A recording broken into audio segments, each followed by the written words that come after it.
Saved from scrap. There is a scrap yard near Edward Station. It is full of rusty old cars and machinery. They are brought there to be broken up.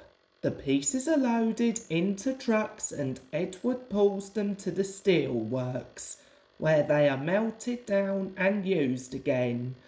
One day, Edward saw a traction engine in the yard. "Hello, you're not broken and rusty. What are you doing there?" "I'm Trevor.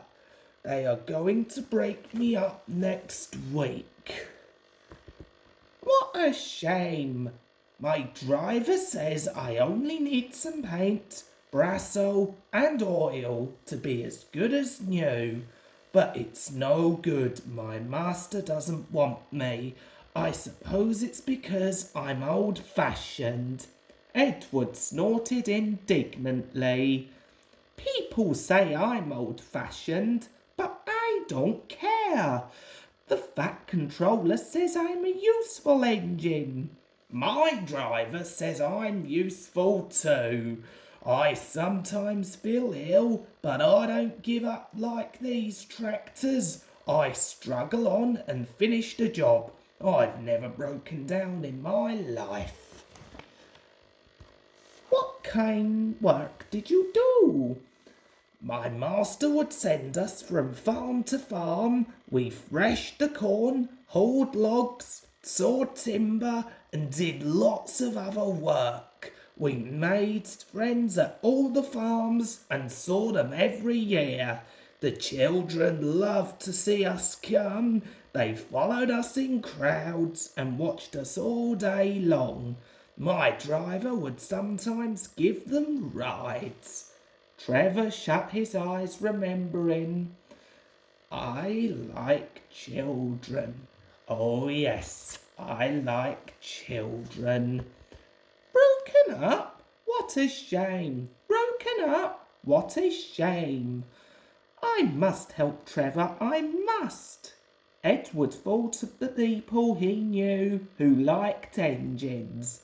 Edward had lots of friends, but strangely none of them had room for a traction engine at home.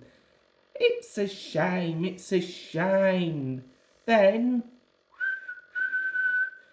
why didn't I think of that before? Waiting there on the platform was the very person. "Morning, Charlie. Morning, Sid. Hello, Edward. You look upset." "What's the matter, Charlie?" he asked the driver. "There's a traction engine in the scrapyard, Vicar.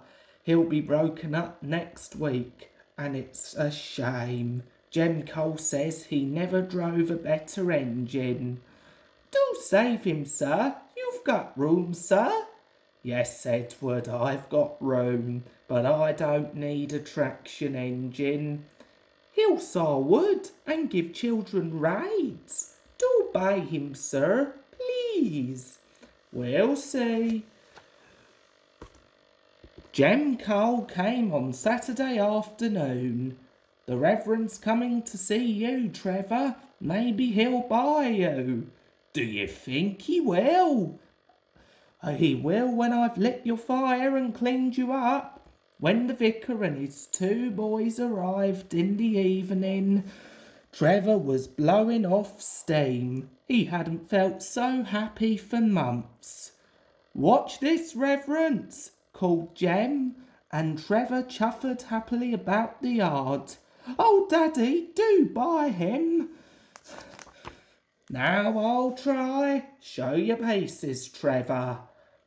Then he went into the office and came out smiling.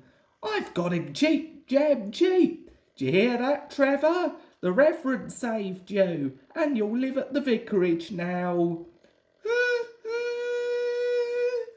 "Will you drive him home for me, Jem, and take these scallywags with you? They won't want to come in the car when there's a traction engine to ride on."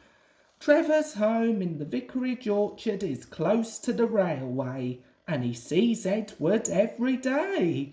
His paint is spotless and his brass shines like gold. He saws firewood in winter and Jem sometimes borrows him when a tractor fails. Trevor likes doing his old jobs, but his happiest day is the church fete. Then, with a long wooden seat bolted to his bunker, he chuffers round the orchard, giving rides to children. Long afterwards, you will see him shut his eyes, remembering, I like children.